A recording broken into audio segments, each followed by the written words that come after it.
আলহামদুলিল্লাহ, আমরা আমাদের হায়াতের জীবনে আরও একটা রমজান মাস পেয়ে গেলাম।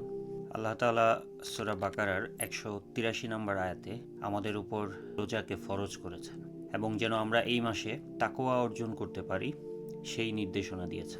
সো এই মাসে তাকওয়া অর্জন বা আত্মশুদ্ধি আমাদের মূল লক্ষ্য। তার পাশাপাশি আমরা যদি জীবন ঘনিষ্ঠ আরও 2-3টা জিনিসের দিকে একটু বিশেষ গুরুত্ব দিতে পারি, তাহলে আমি মনে করি এই রমজানটা হতে পারে আমাদের জীবনের শ্রেষ্ঠ রমজান, বা এই রমজান থেকে আমরা সর্বোচ্চ ফায়দা হাসিল করতে পারবো ইনশাআল্লাহ। সো চলুন, আমি আমার আজকের ভিডিওতে আমি নিজে এই রমজানে যেই 2-3টা জিনিসের উপর বিশেষ গুরুত্ব আরোপ করব সেই বিষয়টা আপনাদের সাথে শেয়ার করি। সো আত্মশুদ্ধির এই মাসে আমি প্রথম যেই জিনিসটার উপর বিশেষ গুরুত্ব আরোপ করব সেটা হচ্ছে অ্যাঙ্গার ম্যানেজমেন্ট বা রাগ নিয়ন্ত্রণ। দেখুন, রাগ এমন একটা ভয়াবহ জিনিস আমাদের জীবনে। আমরা রাগের মাথায় মাঝে মধ্যে এমন ভুল ডিসিশন নিয়ে ফেলি যেটার কারণে আমাদের সারা জীবন ধরে আফসোস করতে হয়, অথবা রাগের মাথায় আমরা অনেক সময় আমাদের ব্যক্তিগত সম্পর্কগুলো খারাপ করে ফেলি। রাগের মাথায় আমরা মানুষের মনে কষ্ট দিয়ে দিই।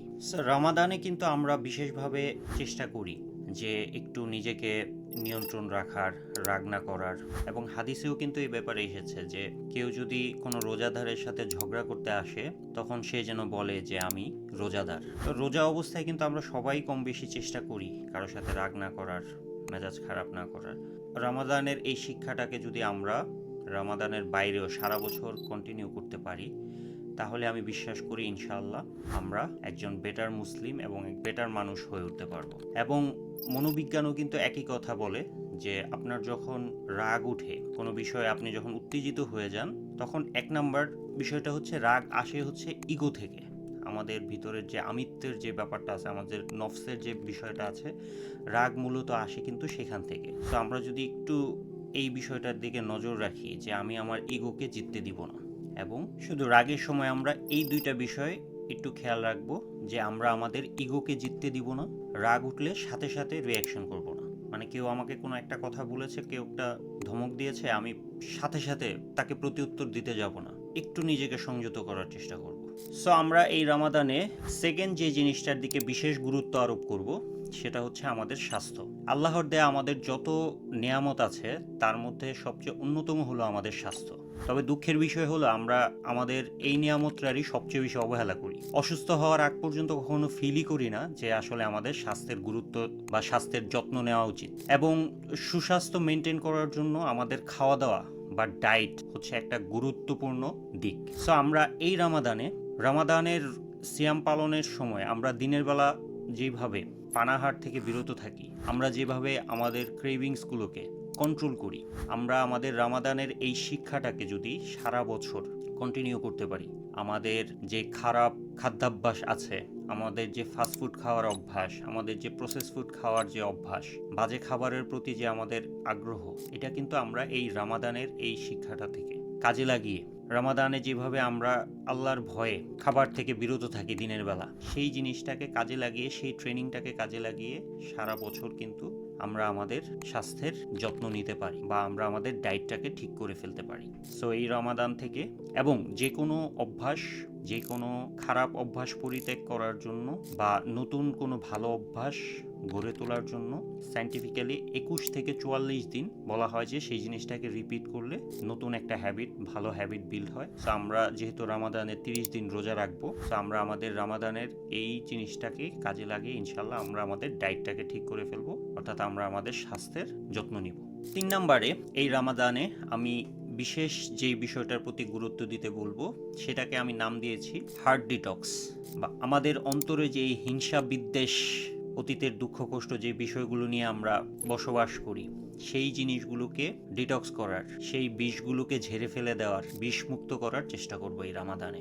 দেখেন, আমরা এমন একটা সোসাইটিতে বা এমন একটা সামাজিক ব্যবস্থায় বড় হয়েছি, ছোটবেলা থেকেই দেখা গেছে যে আমাদেরকে শুধু তুলনা দেওয়া হতো পাশের বাসার বন্ধুর সাথে বা আমার কোনো ক্লাসমেটের সাথে, যে অমুকে অনেক ভালো, তুই খারাপ, তুই পারিস না, অমুক জন এরকম ভালো রেজাল্ট করছে, তুই কিছুই করতে পারিস নাই, তোর রেজাল্ট অনেক খারাপ। ছোটবেলা থেকে কিন্তু আমরা মানে এটা আমাদের বাবা মা বলেন, আত্মীয় স্বজন বলেন, আমরা কিন্তু এটা আমাদের কালচার, এই কালচারের মধ্যেই কিন্তু আমরা বড় হয়েছি। এটার কারণে কি হয় দেখেন, পৃথিবীর সবাইকেই তখন আমাদের কাছে কম্পিটিটর মনে হয়। কারো ভালোটা আমরা, এই যে তুলনার কারণে কারো ভালোটা আমরা দেখতে পারি না। কারো ভালোটা শুনলে আমরা হয়তো মুখে প্রকাশ করি যে না আমার ভালো লাগছে, কিন্তু ভিতরে ভিতরে কিন্তু আমার খারাপ লাগে, জেলাসি ফিল হয়, বা এই যে হিংসার যে বিষয়টা তৈরি হয়। সো এই ব্যাপারে এই রামাদান তো একটা উত্তম সময় যে আমাদের অন্তর থেকে এই হিংসা বিদ্বেষগুলো ঝেড়ে ফেলার।